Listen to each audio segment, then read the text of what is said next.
Bien. Juste avant de commencer, je me présente. Donc moi, c'est Nicolas, je fais du web, du back-end sur la JVM depuis plus de 18 ans. Donc après, je m'intéresse tout ce qui est autour du back-end. Donc je fais pas mal de trucs autour d'un mot générique qui s'appelle du big data. Donc j'aime bien travailler avec beaucoup de données, le genre de truc que fait Guillaume aussi. Je m'intéresse aussi à comment déployer mon back-end. Donc je fais aussi beaucoup de DevOps et j'aime bien aussi voir ce que mon back-end affiche. Donc je sais aussi faire du React. Donc j'ai bien touché à tout, mais principalement j'ai fait du dev back-end sur la JVM, et c'est ce dont je vais vous parler aujourd'hui, de cette composante du back-end dans GraphQL. Et je fais aussi, ce week-end, j'ai construit un petit ukulélé chez un luthier. J'étais trop fier, trop content. Et, euh, et donc voilà, malgré ce que peut dire ma partenaire de lutherie, ceci est le plus beau ukulélé du monde, c'est le mien. Et comme c'est moi qui ai le micro, c'est moi qui ai raison. Bon, sinon pour de vrai, de quoi je vais vous parler aujourd'hui? Donc, je vais parler d'une application back-end, donc qui veut exposer une API accessible depuis Internet, qui peut avoir différents types de clients. Donc, ça va être le client JS dans le browser ou sur une application Node ou depuis une application mobile ou même d'une application tierce. Donc, le truc relativement standard, on va pas parler d'une API qui va être exposée entre 10 microservices qui vont devoir communiquer extrêmement rapidement. On va quelque chose d'accessible et qui est capable d'avoir plusieurs clients vraiment différents. Et en général, la réponse classique, c'est qu'on fait du HTTP avec du JSON. Et en général, on fait du REST, mais je vais vous parler de une des manières de faire, de faire ça en GraphQL. Donc, je vais vous présenter un petit peu ce que GraphQL, mais je ne vais pas rentrer dans les détails concrets de tout ce que peut faire GraphQL, puisque je vais surtout parler de l'implémentation du back-end, de comment on fait du GraphQL, mais je vais vous en parler quand même. Pas besoin de savoir ce que c'est. Donc, je commence par vous présenter ce que c'est qu'un schéma GraphQL. Donc, le schéma, ça va définir comment est structurée votre API que vous exposez sur Internet. Et ce que je trouve vraiment sympa, c'est qu'il a une manière de décrire l'API qui est très intuitive. Ça, c'est ce que j'écris en définissant mon API GraphQL. Donc, il va y avoir deux parties.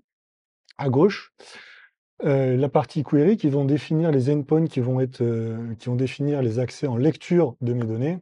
Et la deuxième partie qui est le type mutation en dessous, vont être les endpoints que je vais exposer, vont faire changer mes données dans mon application. Donc là, c'est une appli de podcast où je vais avoir une gestion d'utilisateur de podcast. Donc, je vais pas tout détailler, mais vous voyez l'idée, avec des paramètres de requête, enfin des paramètres sur les endpoints qui sont entre parenthèses, donc c'est une syntaxe assez classique. Et dans ces endpoints, je vais retourner des structures de données. Et ces structures de données, c'est moi qui vais les définir. Et vous pouvez en voir quelques-unes que j'ai définies à gauche. Donc, en fait, vous voyez l'intuition que derrière, en fait, ça va être du JSON. Donc, c'est des structures relativement simples, à plat. Le petit point d'exclamation précise si la donnée doit être requise ou pas, donc nullable ou pas, indefined ou pas. Donc, c'est assez sympa, relativement simple à écrire. Des petits crochets pour dire que c'est des listes. Et voilà. Et puis, donc, on peut par exemple, ici en haut, j'ai une page d'utilisateur. On peut inclure d'autres structures de données comme ça en profondeur. On peut définir des enums et même des types primitifs si jamais on a des sérialisations un peu spéciales pour les dates. Il y a comme en fait, comme GraphQL est prévu pour fonctionner avec tout un tas de clients différents, bah, les dates, c'est toujours des formats un peu différents dans chaque langage. Donc, ils n'ont pas voulu définir eux-mêmes de type de date, mais vous pouvez même définir vos trucs. Donc, ça se définit assez bien. Mais donc ça définit l'API, mais qu'est-ce que ça veut dire donc dans le contexte du HTTP? Parce qu'en fait, GraphQL définit les données qui transitent, mais en tant que tel ne définit pas sur quel protocole concret il s'exécute. Mais donc ça, ça se fait sur du HTTP. Et donc comme justement GraphQL est indépendant du protocole HTTP, on ne va pas du tout utiliser le vocabulaire HTTP, et donc ça va tout le temps être de la même manière. Pour faire une requête, on fait un post sur un endpoint très particulier dédié à toutes les requêtes qu'on va faire sur GraphQL, sur une node backend. Et donc, on va tout le temps envoyer du JSON. Ce JSON, ce sera tout le temps ce JSON-là avec query. Et entre côtes, la chaîne de caractères, ça va être la véritable query euh, GraphQL. C'est-à-dire que la query GraphQL n'est pas un objet JSON en lui-même. C'est un objet spécifique, c'est une syntaxe spéciale GraphQL. Et en réponse, pareil, on ne va pas utiliser le vocabulaire HTTP, ça va tout le temps être du 200, ça va tout le temps être du JSON, et donc les différents critères de est-ce qu'il y a des erreurs ou pas ne va pas être header HTTP, mais va être dans le contenu du JSON. Potentiellement, il y a un champ error où on va pouvoir décrire un petit peu avec des codes et tout ça. On n'utilise pas du tout HTTP, puisque les deux choses sont indépendantes. Et donc, si les données sont là, bah, ce sera dans le bloc données avec la structure de données que j'aurais demandé. Donc voilà, voilà grosso modo comment ça se présente. Et donc, ce que je vais vous proposer aujourd'hui, l'idée que je vais vous proposer aujourd'hui, c'est de voir GraphQL comme une API au-dessus de la base de données. Donc, je vais vous proposer de comparer tout ce bloc de HTTP avec des headers et tout ça, et du JSON, à ce qu'on peut faire avec juste du select from join. Donc, vous pouvez voir qu'il y a quand même une très grande différence entre les deux. D'un côté, on a plein de headers qu'on va répéter à chaque requête qui servent à rien. Les données sont vachement étalées dans du JSON avec des codes de partout, avec des formats de données qui sont relativement plates. Enfin, même si on parle de graphe, ça va être relativement linéaire. Il n'y a pas de notion de jointure, de relationnel. Et de l'autre côté, on a un langage extrêmement puissant qui permet de manière très succincte d'aller chercher des données dans des tables avec des relations et tout ça. Donc de base, quand je propose cette idée, mon réflexe, c'est de dire non, ne faites pas ça. Ne comparez pas deux modèles d'exposition de données qui n'ont a priori rien à voir. Mais j'aimerais pousser cette idée quand même dans la présentation que je vais faire, d'essayer de voir à quel point, en fait, GraphQL rapproche de ce que c'est que l'accès aux données et à quel point, en fait, la frontière se raccourcit grâce à GraphQL. Mais bon, par principe, c'est une ne prenez ça pas pour argent comptant. GraphQL n'est pas une API au-dessus d'une base de données.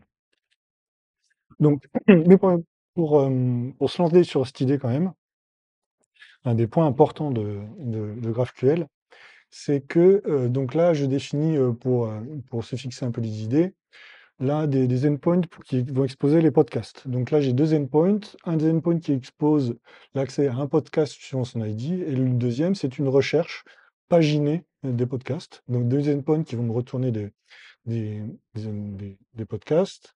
Donc il y a le type podcast page qui va me retourner une liste de podcasts. Un podcast, c'est un ensemble de champs plus ou moins primitif, ID, title, description.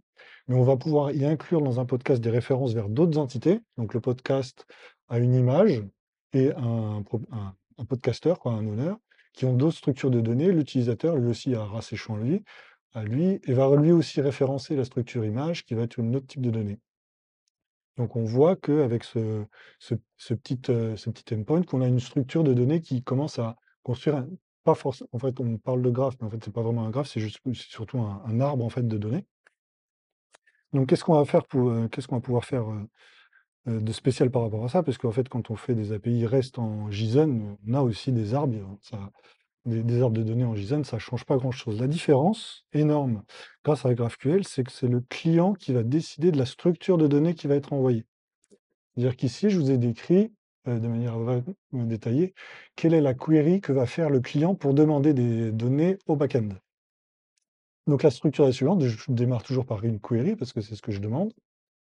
Et donc là, j'appelle le endpoint podcast et je demande la deuxième page de l'ensemble des podcasts. Et donc le client demande à avoir l'ensemble de tous les items. Donc là, il va vouloir l'ensemble on va devoir compter les podcasts. Et pour chacun des podcasts, il va demander son ID, son titre. Par exemple, ici, je présente le cas où je veux, par exemple, lister l'ensemble des podcasts sur une page. Et donc, je ne vais pas forcément avoir la place de mettre la description. Donc ici, je ne vais pas demander la description d'un podcast. Mais par contre, je vais pouvoir mettre l'image du podcast et je vais pouvoir aussi aller mettre quelque part le nom du podcasteur. Mais par contre, je ne vais pas forcément avoir la place de mettre l'image du podcasteur. Donc, je ne la demande pas. Et donc, c'est le client qui décide exactement quels sont les champs à renvoyer pour ici cette liste de podcasts. Autre cas d'utilisation où là, je vais avoir une page qui va décrire ce que c'est qu'un podcast. Donc là, je vais avoir un peu plus de place. Donc là, je vais me permettre d'aller chercher la description et je vais me permettre aussi d'aller chercher l'avatar avec son URL et sa taille. Et donc, vous voyez que intuitivement, là, ça va avoir des impacts sur le back-end. C'est que suivant la query qui va arriver, il va falloir aller chercher plus ou moins de données en base. Et on peut même aller plus loin dans le sens où le endpoint que j'ai exposé tout à l'heure, qui fait une requête paginée sur les podcasts, ben, je peux aussi exprimer ce genre de query où j'appelle le endpoint podcast, mais je ne demande aucun item de cette liste de podcasts, mais je demande le nombre total d'éléments. Et donc là, je viens d'implémenter un autre endpoint où justement, enfin, sans implémenter de nouvel endpoint, j'ai exposé une manière d'obtenir juste le nombre de podcasts qui existent dans mon appli. Et donc, je retrouve ça euh, assez puissant dans le fait que, juste avec une structure donnée relativement normée, que j'ai pas besoin de dupliquer les différentes structures de données, je suis capable de répondre à 3 cas d'usage relativement différents et qui ont besoin de plus ou moins, de données. Et donc c'est là qu'on va voir que c'est un des éléments qui fait que c'est vraiment intéressant de faire du GraphQL, pour exposer ces données sur internet. Donc voilà pour la présentation grosso modo de GraphQL. Il y a encore plein de détails, mais avec cette présentation, normalement, vous êtes censé comprendre à peu près ce qu'on peut faire avec GraphQL. Donc l'objet de cette présentation, c'est que suivant tous ces différents usages de de l'API que je vais vouloir exposer, il faut que je développe un back-end qui aille chercher les données dans un SQL, et je vais voir avec Spring GraphQL, donc une implémentation, d'un back-end en Java avec Spring GraphQL, à quel point ce composant-là va en fait être juste une petite surcouche au-dessus de la base de données. On va voir ça, juste après. Donc lorsque je vais designer mon API, bon, on va y avoir les endpoints un peu particuliers qui vont être la gestion d'authentification, de création de compte. Même en REST, des fois, c'est un peu particulier à designer, donc je vais je vais pas trop en parler. Mais typiquement, pour un podcast, ce que je vais vouloir faire, c'est, ben, en créer, l'éditer et pouvoir avoir les informations et le supprimer. Donc c'est toutes les informations classiques, les opérations classiques du CRUD: create, read, update, delete d'une entité. Et en fait, pour un épisode, je vais avoir un peu la même chose.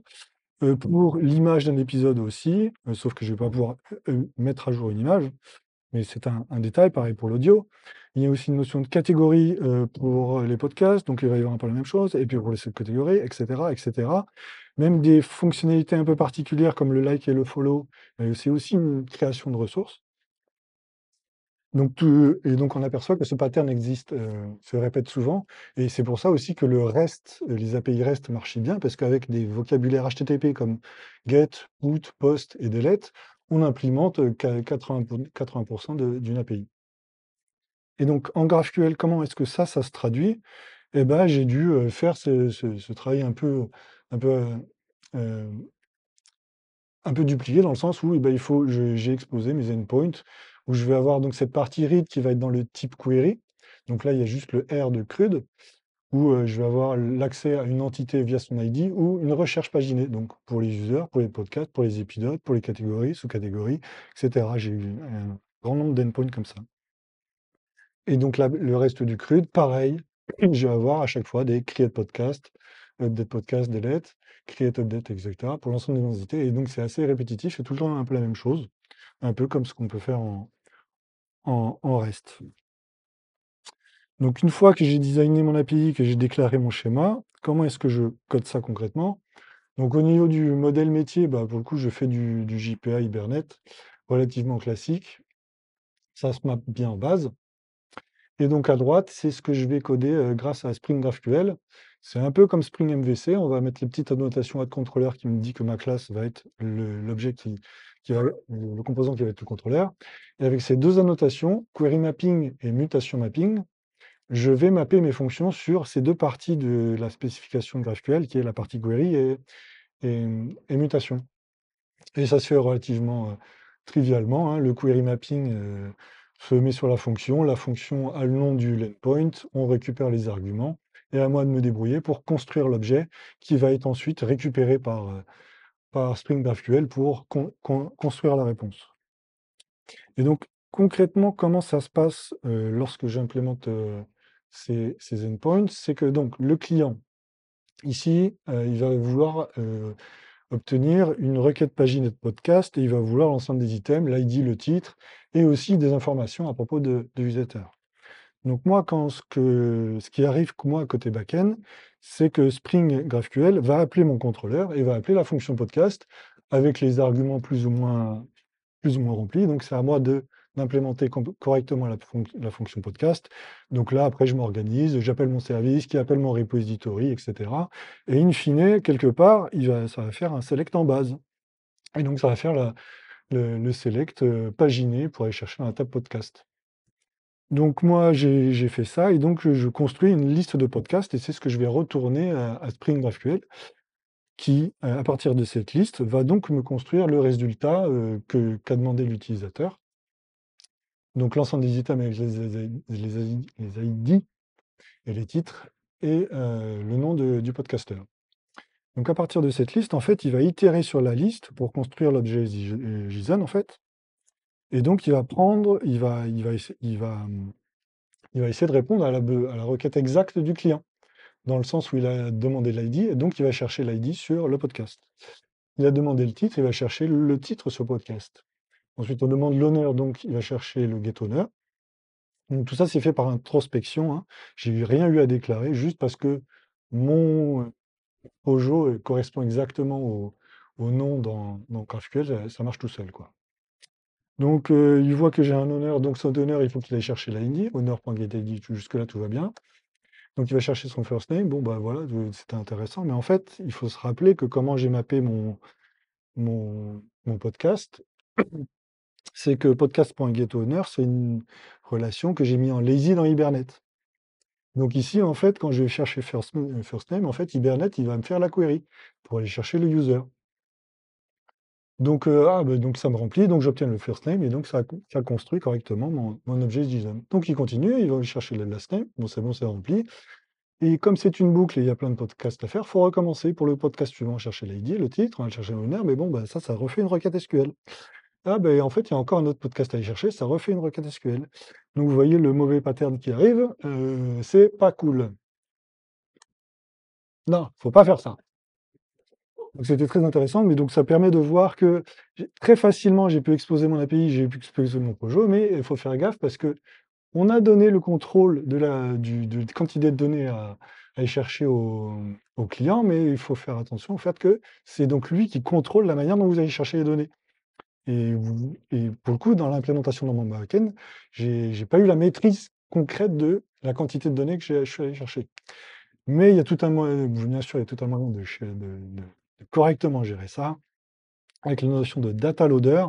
Donc là, je vous ai redécrit les interfaces, mais bon, c'est pas très intéressant. Ce qu'il faut retenir, c'est que à un moment donné, il y a une notion de batch loader que je vais implémenter moi, et ça va être une mécanique, une interface que je dois implémenter. Donc c'est ce machin un peu bizarre de la function de set, de batch loader, etc. Là. Grosso modo, il faut implémenter une fonction qui, à partir d'un set de clés et d'un environnement, doit retourner à un truc asynchrone. Donc là, c'est la mono là, de l'ensemble de la map des clés de valeur. Donc typiquement, il faut que j'implante une fonction qui, avec un ensemble d'ID d'utilisateurs, je vais chercher en une fois l'ensemble de toutes les données de ces utilisateurs.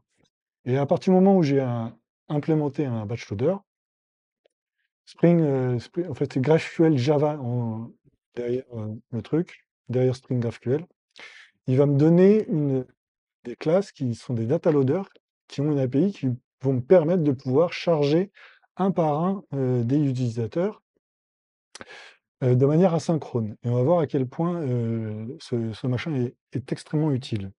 Puisque comment j'utilise ça dans mon contrôleur?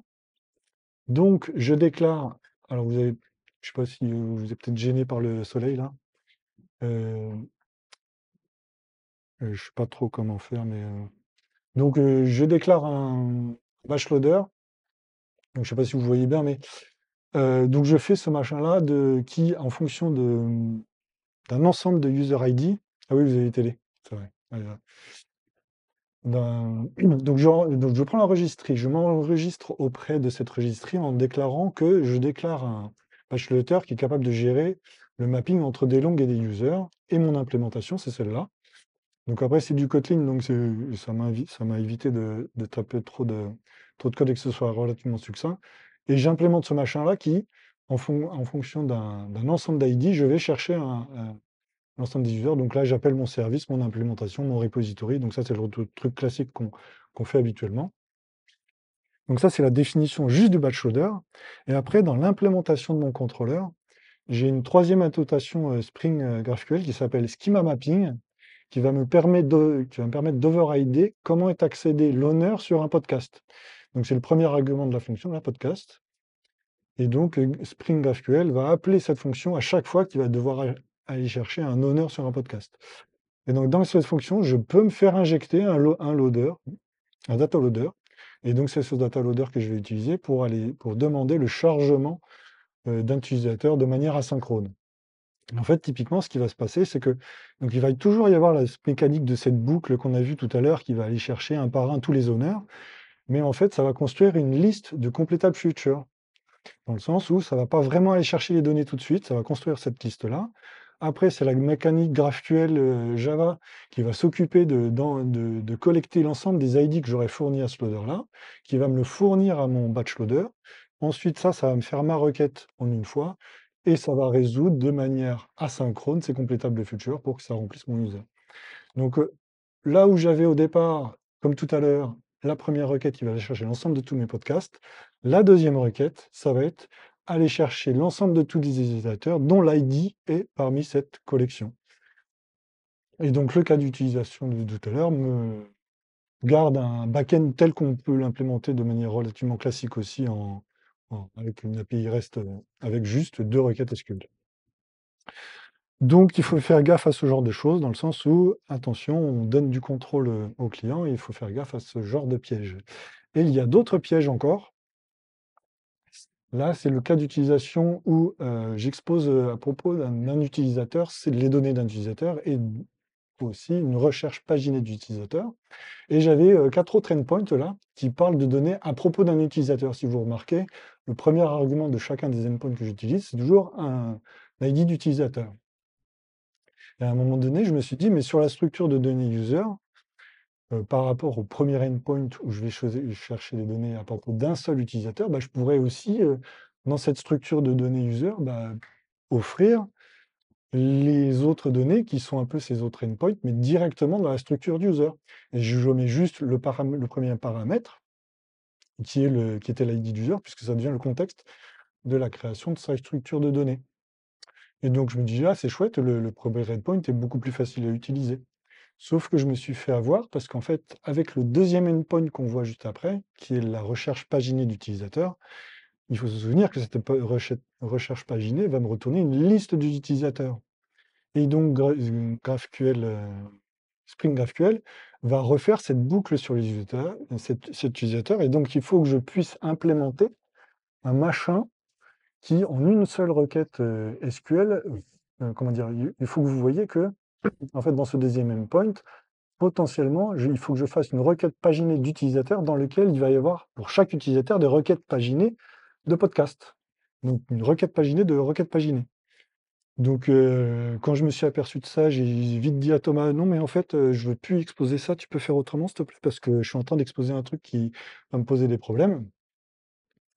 Donc, il faut faire gaffe à ce genre de choses. Ce que je conseille, en fait, c'est à partir du moment où on déclare une structure de données qui va être pouvoir utiliser dans plein de contextes différents, potentiellement des listes, éviter d'exposer d'autres listes encore, puisque a priori, ça vous fait des listes de listes et là, ça devient le bordel. Vous voulez a priori pas faire de qui font des queries. Et donc, si vous arrivez à faire des requêtes SQL qui sont capables de faire des boucles de boucles, pourquoi pas, mais voilà, c'est dangereux. Après, je me suis dit, mais tout de même, puisque Thomas, avec qui je travaille, qui lui s'occupait de la partie mobile, je dis, ouais, mais c'est quand même sympa d'avoir une API où je puisse tout de même aller chercher un utilisateur. Et l'ensemble des podcasts, c'est un cas d'usage tout à fait raisonnable d'avoir une page d'un utilisateur et de ses podcasts. Donc, comment est-ce que je fais ça? Ben, pour le coup, un truc sympa dans GraphQL, c'est qu'on peut, dans une seule query, appeler deux endpoints. Et donc ça se fait très bien. Donc par rapport aux endpoints que j'avais décrits tout à l'heure, je vais pouvoir aller chercher l'utilisateur avec son ID et aussi aller chercher ses podcasts. Et après au client de se débrouiller pour faire la structure de données qui va bien. Donc ça marche quand même bien. Mais donc vous avez vu que ça peut être potentiellement piégeux. Donc jusque-là tout va bien, on s'en sort bien. Et pour aller au bout de l'idée, je vais répéter cette histoire de comment est-ce que s'exécute une, une query dans mon backend de Spring GraphQL. Donc là, j'ai encore ajouté une autre structure de données au-dessous des podcasts, ça va être les épisodes. Donc un épisode est lié à un podcast qui va avoir un podcasteur. Donc on va avoir une structure de données à 3 étages. Donc comme tout à l'heure, pour les épisodes, ça va faire la requête paginée sur les épisodes, ça va appeler mon endpoint. Donc ça va faire la requête paginée en base. Donc ça va faire la boucle de tout à l'heure qui va donc appeler le schéma mapping que j'aurais déclaré avec le data loader. Donc ça va faire, grâce à mon batch loader, une seule requête pour aller chercher l'ensemble de tous les podcasts. Et la rebelote, c'est une liste de podcasts dont il faut aller chercher les podcasteurs. Donc ça appelle le schema mapping du owner du podcast, qui va appeler le batch loader pour aller refaire une seule requête pour aller chercher l'ensemble des utilisateurs. Et ce que j'aime bien dans cette idée, c'est qu'à partir de la requête qui a été faite par le client, ben, on a 3 blocs et en fait, ce bloc se répète et c'est tout le temps le même pattern. C'est au fur et à mesure que j'explore dans mon modèle de données, et ben, je n'ai qu'une seule requête SQL à faire en plus. Et donc, j'ai une espèce de query par étage. Et ce qui est intéressant, je trouve, c'est que ici, j'ai 3 étages, mais parce que le client lui-même a demandé 3 étages de données. Et donc, mon backend s'adapte automatiquement, le nombre de requêtes s'adapte automatiquement à la quantité de données que demande l'utilisateur. Et donc, je trouve ça, c'est une fonction assez puissante, je trouve, et ça évite de se poser beaucoup de questions sur quelle quantité je dois, dans mes API, retourner. Donc c'est vraiment puissant, je trouve. Donc, jusque-là, tout va bien.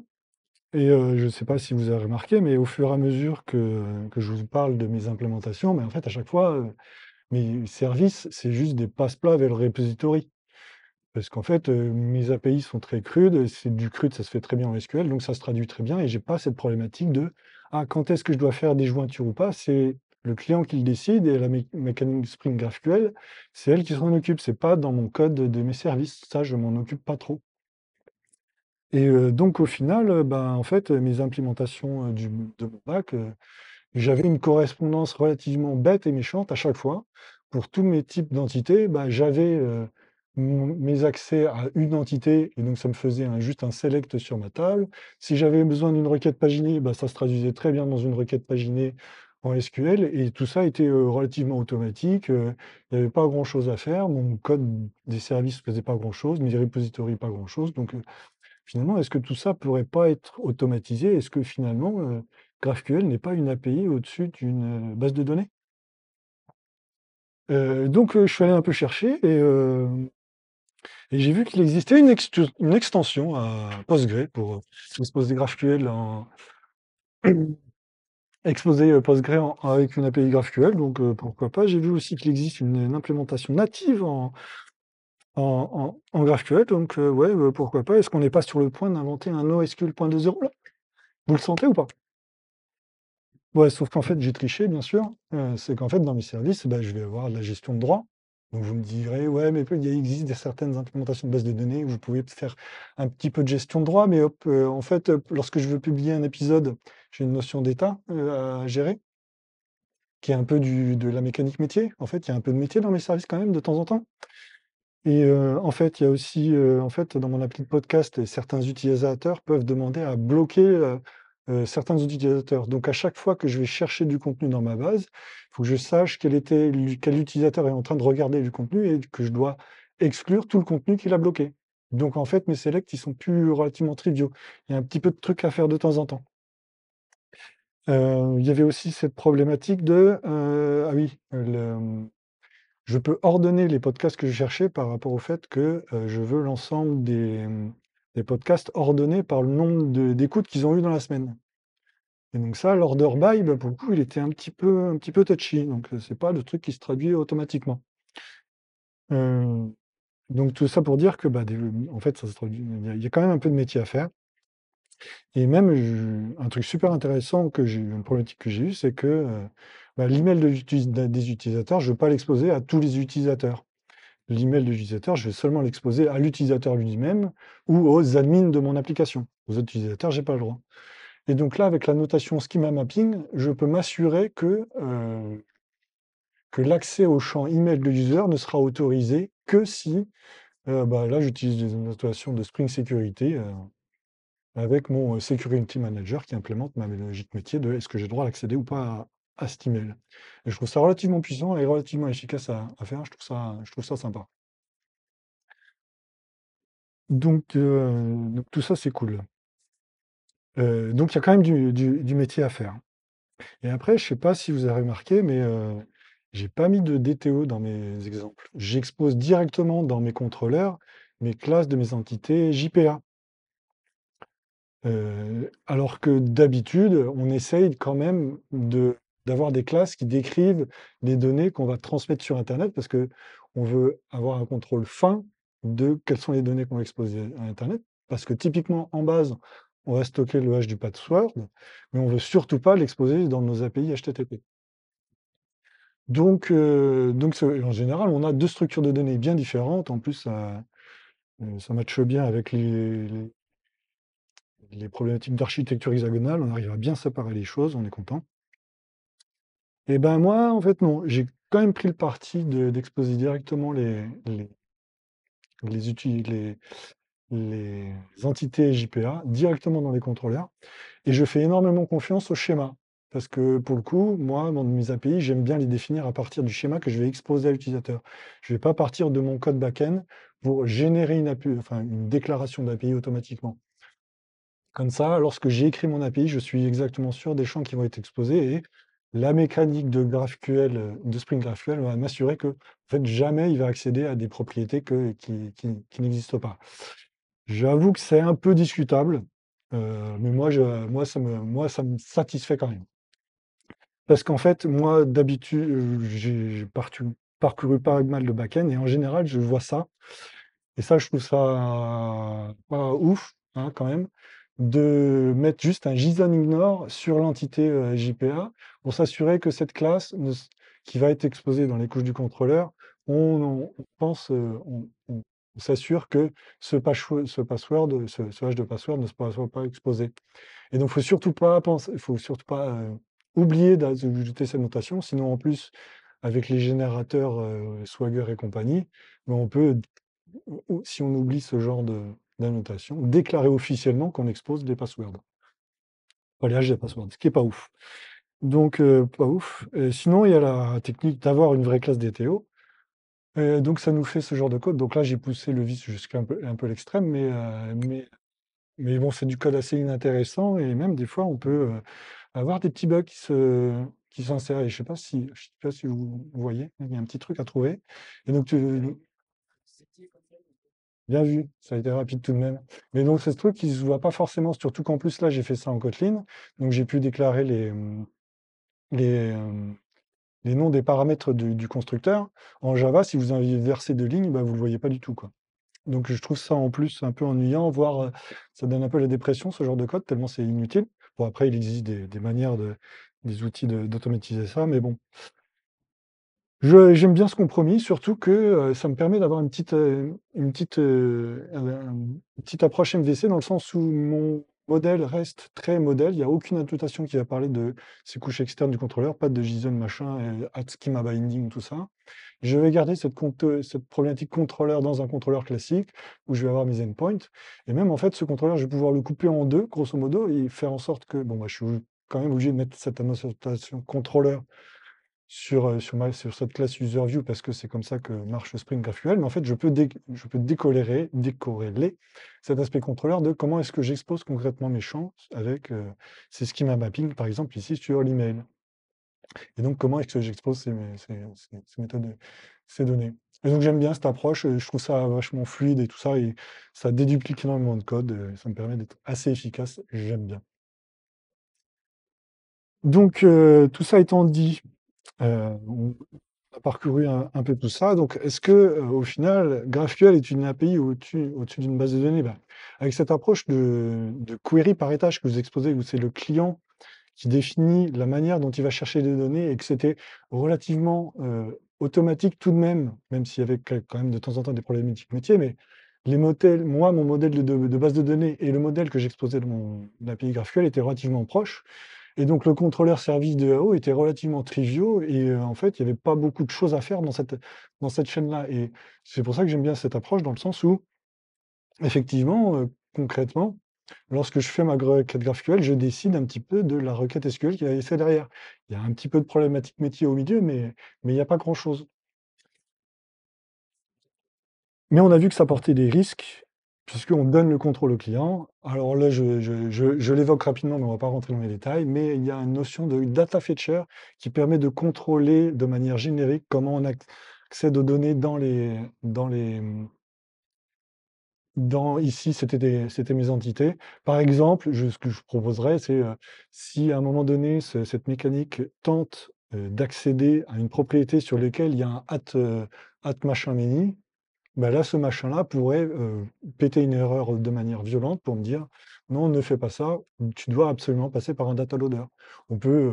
Ça n'existe pas par défaut, mais on pourrait faire ce genre de choses. On a le contrôle vraiment fin sur, tout de même, comment accéder aux données et on a une autre classe qui est intéressante, qui est instrumentation, qui elle va pouvoir vous analyser de manière globale comment, toute la requête GraphQL est faite par le client et un des trucs, relativement qui est déjà disponible, mais ce que je propose par exemple, c'est vous pouvez essayer de monitorer le nombre d'étages là, que j'évoquais tout à l'heure, le nombre d'étages que vous faites. Ou potentiellement, vous ne voulez pas faire trop de requêtes SQL, vous pouvez vous dire, ah bah, au bout de 5 étages, je m'arrête, je dis que la requête du client n'est pas valide suivant mes spécifications, je ne peux pas supporter ce genre de query trop complexe. Donc on a tout de même le contrôle, il faut le faire, mais sur la manière dont s'exécutent les queries. Donc ça a un peu de risque. Donc au final, GraphQL, en fait, c'est juste une API. Et le truc en fait, au départ, qui me plaît beaucoup, c'est que c'est moi qui contrôle de manière très précise l'API. Elle est facile à écrire et facile à comprendre comparé à un Swagger qui, même s'il est relativement standard et il a plein d'outils pour faire des sites automatiques, c'est sympa, mais quand on voit tout ce qu'on peut faire avec, c'est un peu compliqué. Là, le scope est un peu moins grand, mais j'aime beaucoup écrire ce genre d'API GraphQL. Et donc, ça aussi, du fait que le client a contrôle sur le, la quantité de données qu'il va chercher, pour le coup, la négociation sur quelle quantité, quel type de données je dois exposer au cas du front, au cas du mobile, il y a beaucoup moins de négociations à faire. Lorsque j'ai travaillé avec Thomas, on a juste discuté deux, trois fois parce que j'avais oublié des champs ou est-ce qu'il n'y avait pas exactement la bonne forme, mais on a finalement très peu discuté et c'est vraiment sympa de pas discuter avec les gens du front et du mobile, bien sûr, parce qu'on n'a pas envie de travailler avec ces gens-là, en vrai.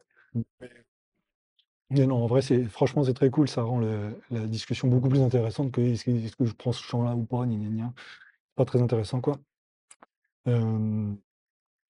Euh, faut voir aussi que ces technos-là, bon, Spring GraphQL, ça fait juste 2-3 ans qu'ils existent, mais GraphQL Java, ça fait un moment qu'ils existent, et que donc avec ces machins d'instrumentation et data fetcher, on peut aller vraiment profond dans le moteur, et c'est configurable, on peut faire vachement de choses. Bon, c'est pas forcément trivial, mais si vous voulez avoir du contrôle fin sur ce qui se passe, c'est possible. Et si on rapproche bien, et si le modèle de données le permet, parce que pour le coup, pour mon podcast, c'était relativement simple parce que je démarrais relativement from scratch, mais si on arrive à rapprocher cette couche HTTP du modèle de données que vous avez en base, vos API sont relativement simples, le back-end s'écrit vraiment très rapidement et vous ajoutez juste vos petites problématiques métiers au milieu et ça va très vite. Surtout quand on n'implémente pas de DTO, donc ça va être encore plus vite. Par contre, effectivement, c'est à vos risques et périls parce que vous donnez le contrôle au client et donc il faut faire gaffe à ces machins de data loader, il faut bien essayer de les utiliser tout le temps et pas se faire piéger par ce problème de boucle qui peut arriver sur les données qu'on qu'on va chercher. Donc bah, GraphQL, je kiffe, GraphQL everywhere.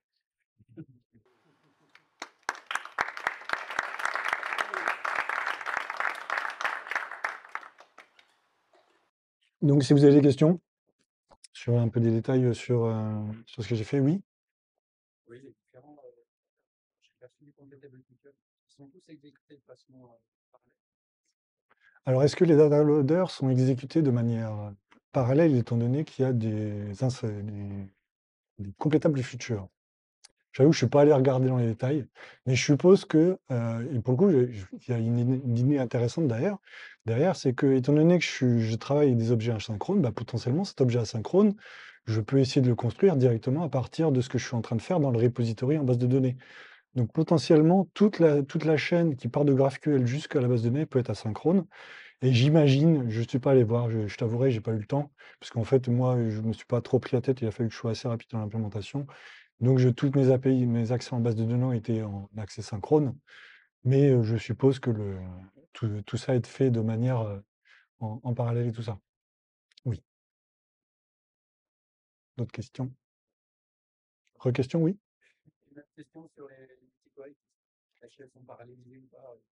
Ah, j'avoue, j'ai pas regardé, ce serait intéressant de savoir ça, ce serait intéressant qu'effectivement, je répète la question pour vos publics.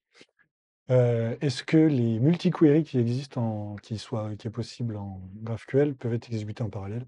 J'ai pas regardé. Du coup, moi, ça a été vraiment ma problématique, c'était il fallait que j'implémente un back-end le plus rapidement possible et qui soit souple avec une implémentation métier. Et je suppose qu'on peut faire des choses. Oui, Igor?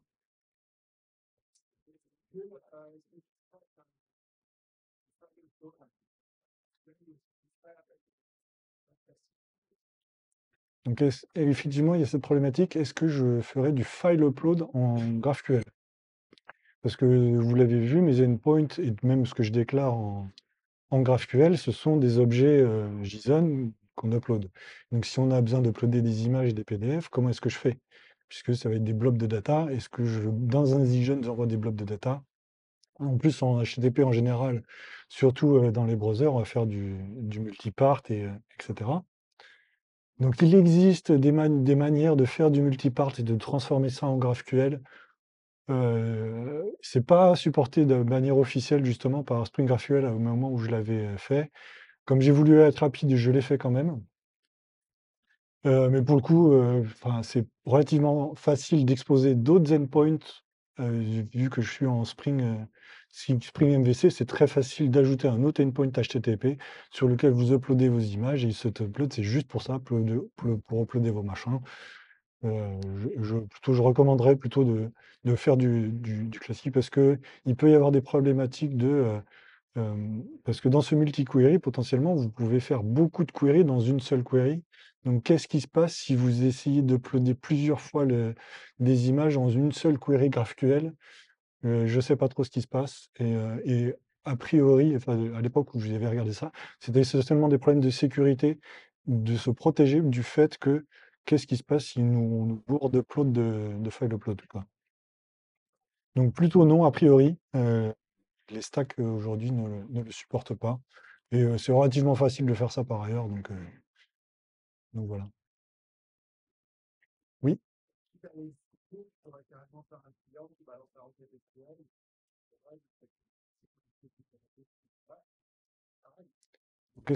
Donc la question est, est-ce que je pourrais pas aller jusqu'au bout? Est-ce que exposer directement du SQL à exécuter directement dans le browser? Est-ce que c'est vraiment une bonne idée?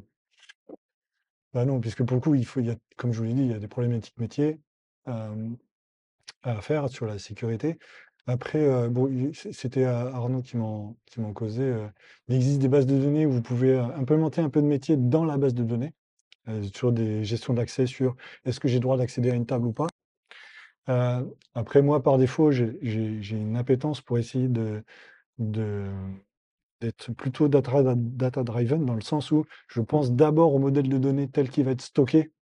euh, et donc, je pars du modèle qui va me permettre d'être le plus efficace là-dessus, hein. Donc, je tape sur du modèle relationnel, donc du SQL, où on peut faire à peu près tout et n'importe quoi avec des left join et outer join et tout ça, et j'ai pas envie d'exposer ça sur Internet.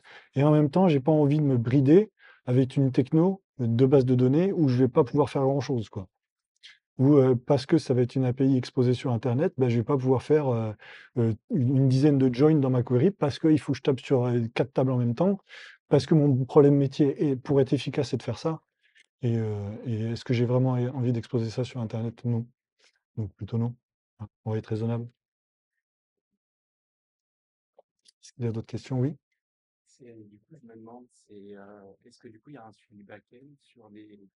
requêtes qui sont faites côté front, si c'est le front du coup qui définit les requêtes, si elles sont pas optimisées, comment ils s'en rendent compte? Est-ce qu'ils sont formés du coup derrière à toute la structure de données pour être sûr qu'ils ne se trompent pas, c'est le backend qui fait Une ça? question intéressante, c'est puisqu'on donne un peu plus de contrôle au client sur la manière dont on se fait des queries, est-ce qu'il n'y a pas une problématique de performance? Est-ce que le client, faut qu'il fasse les bonnes queries dans le bon sens pour qu'elles soient performantes et pas sous-optimisées?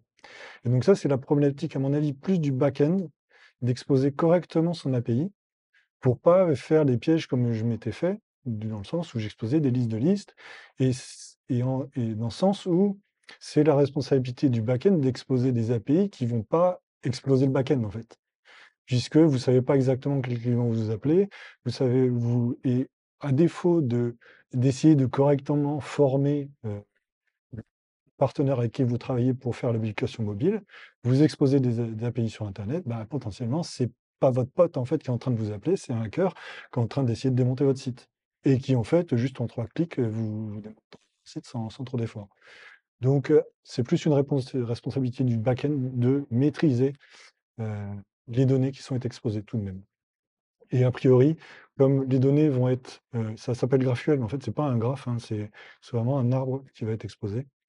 Remarque, maintenant que j'y pense, vous pouvez, enfin, du coup, ça ne me viendrait pas à l'esprit d'essayer d'exposer ce genre de choses, mais typiquement, vous pouvez avoir une structure de données qui référence une structure de données qui s'autoréférence, enfin, qui référence la première, donc beaucoup, vous pouvez potentiellement faire des boucles et faire un graphe exposé en forme d'âme, je pense que ça peut faire de la merde. Donc typiquement, si jamais j'avais ce genre de modèle de données exposé, j'irais voir cette classe instrumentation pour essayer de contrôler ça, parce que ça peut être sûrement un piège et à se faire avoir. Il y a d'autres questions, oui?